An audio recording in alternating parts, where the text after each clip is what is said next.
आजकल के दौर में बहुत सारे लोगों का ये मानना है कि भाई साहब हम बहुत ही जल्दी बड़े हो रहे हैं। भाई साहब 2026 का पहला महीना कब खत्म हो गया हमें पता ही नहीं चला, दूसरा महीना भी खत्म होने को आया है, समय का अंदाजा लग ही नहीं रहा है, इतनी तेज ये समय चल कह सकता है। आई थिंक मेरे पास इस सवाल का जवाब है। देखिए भाई साहब, क्योंकि हम एक टीचर हैं तो हम आपको थोड़ा सा सरल भाषा में समझाने की कोशिश करते हैं। मान लीजिए एक ऐसी चीज है जिसको एक ऑब्जर्वर बैठ करके ऑब्जर्व कर रहा है, ठीक।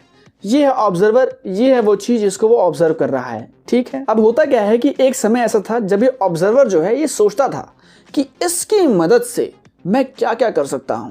मैं अगर इसको एक मोटर में लगा दूं तो पहिया घूम सकता है, मैं अगर इसको रिमोट में लगा दूं तो मैं चैनल चेंज कर सकता हूं, मैं इसके साथ ऐसा कर दूं तो वैसा हो जाएगा, वैसा कर दूं तो ऐसा हो जाएगा।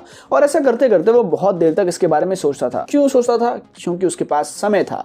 क्यों सोचता था? क्योंकि उसके पास जिज्ञासा थी। लेकिन अब क्या हुआ, जैसे जैसे वो ऑब्जर्वर बड़ा हुआ, उस ऑब्जर्वर के दिमाग में अब एक चीज आ चुकी है कि भाई साहब जितना इसका काम है उतना करो, और इसका काम ये है कि भाई साहब ये रहा मेरा यूएसबी वाला माउस, तो इसके अंदर लग जा और मेरा कंप्यूटर चला दे। कहीं कोने कोपचे में मेरा टीवी का रिमोट रखा होगा तो उसमें लग जा और टीवी चला दे। मुझे ज्यादा सोचना नहीं है। क्यों नहीं सोचना?